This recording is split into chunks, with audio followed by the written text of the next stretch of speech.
Okey.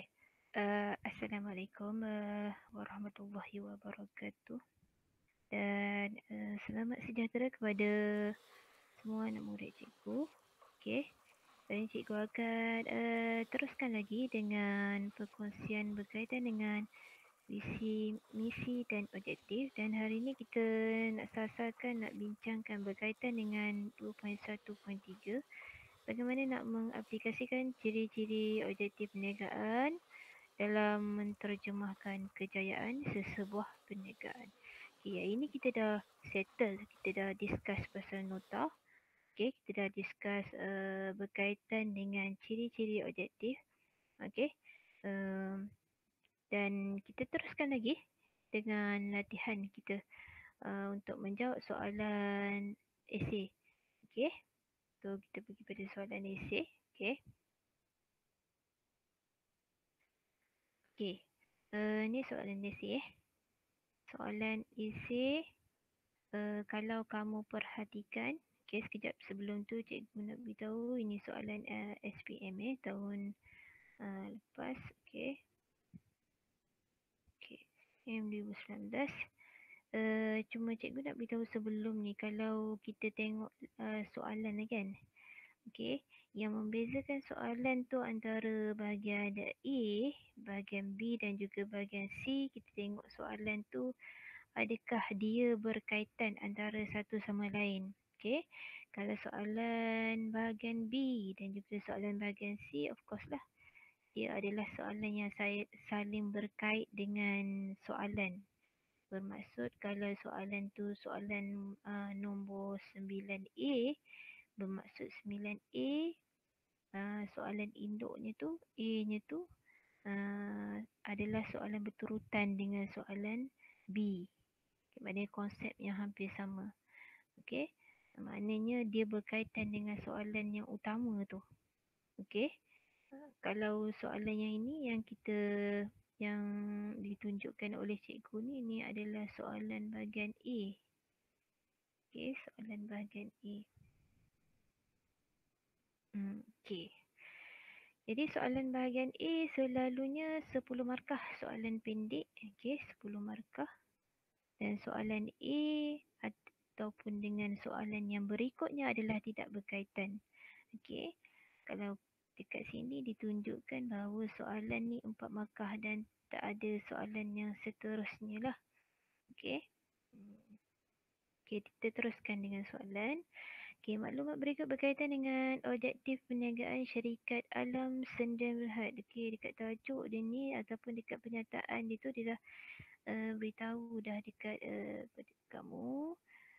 Dia cakap objektif perniagaan. Okay. So keyword tu kadang-kadang dia berada di atas. Okay. So kita boleh tengok lah. Oh, so objektif perniagaan. So masa tu kamu dah ingat dah. Okay, objektif perniagaan. Okay, objektif perniagaan smart kan. Okay, ciri pula. Ciri objektif. Okay. Okay. So itu yang pertama berkaitan dengan sandwich ataupun kepala soalan tu. Okay. Kita tengok yang bawah dia. Okay, contoh soalan ni menetapkan sasaran pengeluaran komputer sebanyak 100,000 unit pada tahun 2019 bagi memenuhi permintaan seluruh Malaysia. Ningkatan keuntungan setiap tahun sebanyak 15%. Okay. So dia nak suruh terangkan ciri objektif, okay, bagi perniagaan tersebut. Okay. Suruh terangkan. Okay, terangkan. Okay, terangkan ciri objektif.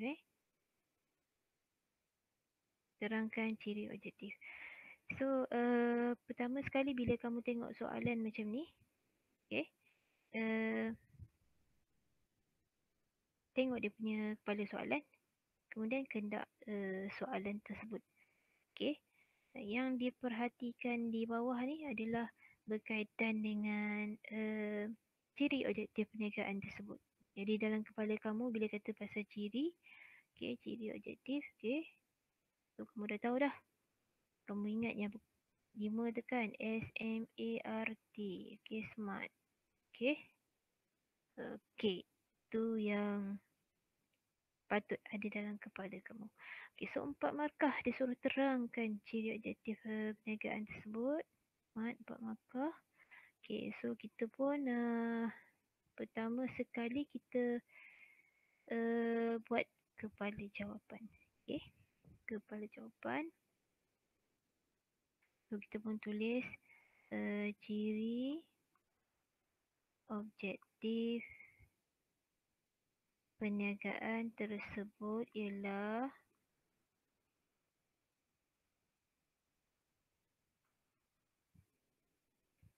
ciri objektif perniagaan tersebut ialah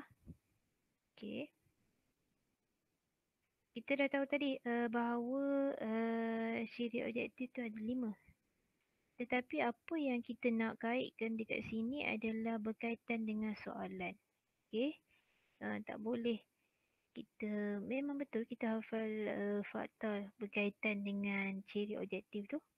Tetapi bila kita katakan bahawa kita ingat, kita kena sesuaikan dengan soalan.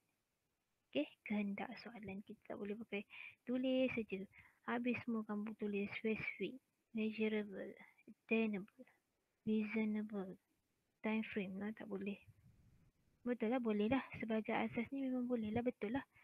Tapi tidak bermaksud hanya menulis sekadar mengingat fakta tetapi tidak boleh relatekan, tidak boleh hubungkan dengan jawapan.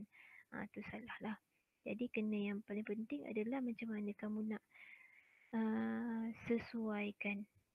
Aplikasikan, applykan apa yang kamu belajar dengan kehendak soalan.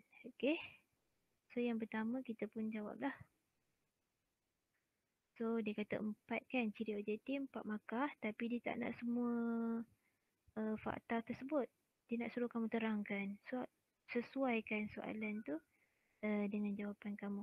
Dekat sini dia ada keyword dia, tengok keyword dia. Dia kata menetapkan sasaran pengeluaran komputer sebanyak 100,000 unit. Sasaran tu, dia fokus pada sasaran tu. Jadi kita kata sasaran tu dinyatakan secara spesifik, secara khusus, menetapkan pengeluaran lah. Saya nak keluarkan pengeluaran sebanyak 100,000 unit lah tahun ni. Spesifik kan? Dia tak cakap lah. Pada tahun ni kita akan kita perlu meningkatkan kita punya pengeluaran komputer. Nampak tak spesifik dengan tak spesifik? Secara umum saja. Kalau secara umum, contoh dia kata kita akan tetapkan pengeluaran komputer kita pada tahun ni mesti meningkat. Nampak tak umum kan? Kalau kita cakap, tahun ni kita nak naik, nak meningkat. Tapi kita nak meningkat sebanyak 100,000 unit pada tahun ni, contoh. Dia punya sasaran. Kan nampak spesifik tu dengan umum tadi kan? So kita pun tulislah ciri yang pertama yang kita dapat. Spesifik. Bolehlah kamu tulis menggunakan bahasa Inggeris ataupun bahasa Melayu, sebab di dalam buku teks pun ditulis menggunakan bahasa Inggeris. Dibenarkan penggunaan bahasa Inggeris. Jadi bolehlah spesifik in English or kita guna bahasa Melayu saja pun boleh, tak ada masalah. Spesifik. So apa kita nak uraikan berkaitan spesifik tadi? So kita dah tahulah. Kita pun tulis menetapkan sasaran. Ataupun kita kata sasaran pengeluaran komputer. Tulis. Sasaran pengeluaran komputer sebanyak 100,000 unit. Kena nyatakan lah. Yang mana spesifik tu? So yang seterusnya. Kalau kamu tak ingat, kalau kamu hanya boleh mendapatkan jawapan melalui huraian, itu pun dah baguslah. Kalau kamu boleh ingat fakta dia, kamu boleh nyatakan fakta. Contoh spesifik tu apa? Contohnya menetapkan objektif ataupun menetapkan sasaran secara khusus. Matlamat tu maknanya ada objektifnya secara khusus lah. Boleh tulis juga, boleh dapat markah lah insyaAllah. Okey, kemudian lagi apa lagi yang kita boleh nampak? Dia kata tetapkan sasaran pengeluaran komputer sebanyak 100,000 unit pada tahun 2019. Okey, pada tahun 2019 bagi memenuhi permintaan seluruh Malaysia. Nampak tak dia kata pada tahun 2019. Okey, itu merujuk kepada apa tu? Itu merujuk kepada jangka masa. Okey, time frame. Kita nak tetapkan sesuatu, contohnya kita tetapkan dalam tempoh menuju 2020.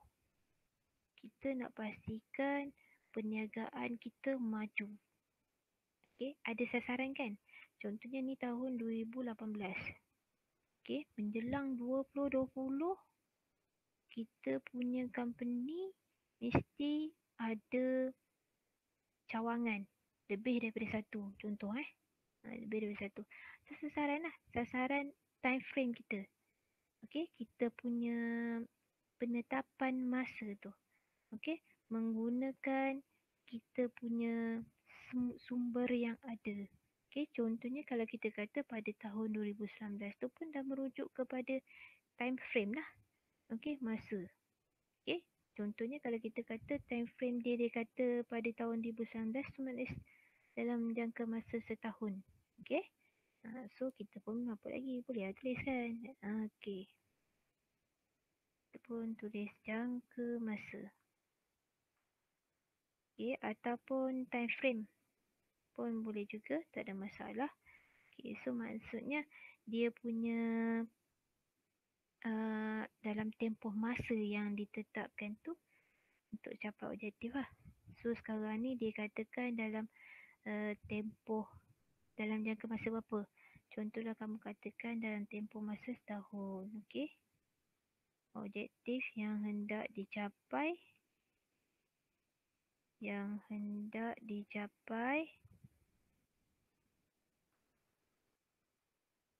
dalam masa setahun.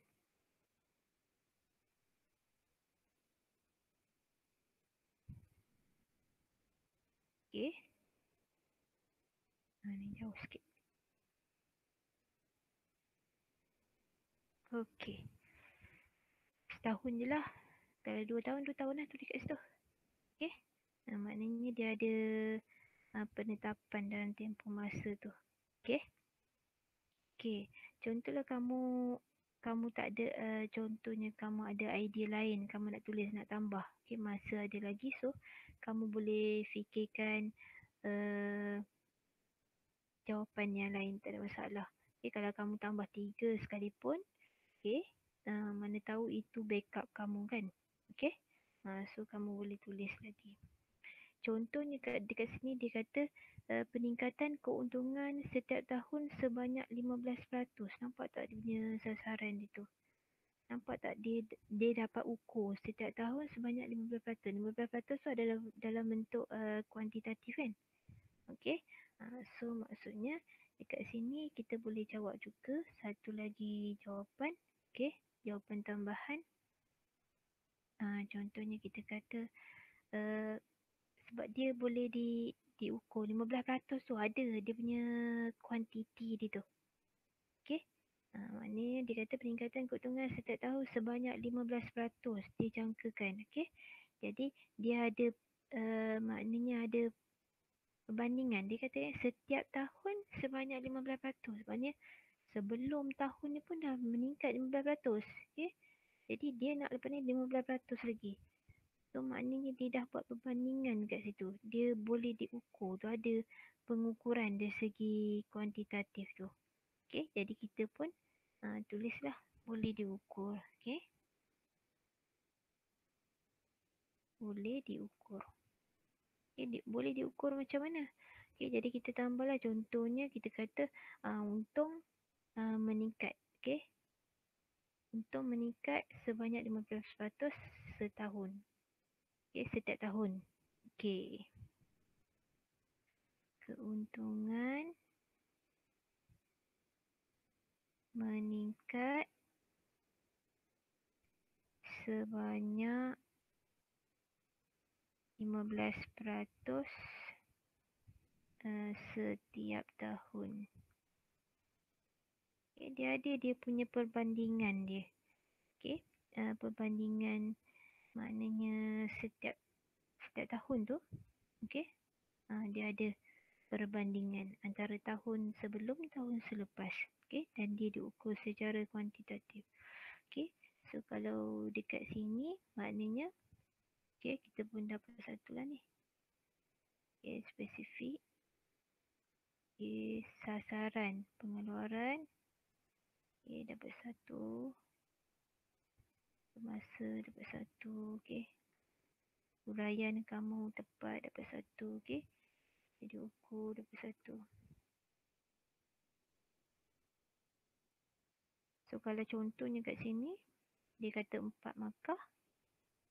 4 markah. So yang dekat bawah ni dah kira repeat lah. Maknanya kira yang atas kan. Sini dapat satu, sini dapat satu. So yang ni dikira repeat dah. Ulang. Okay.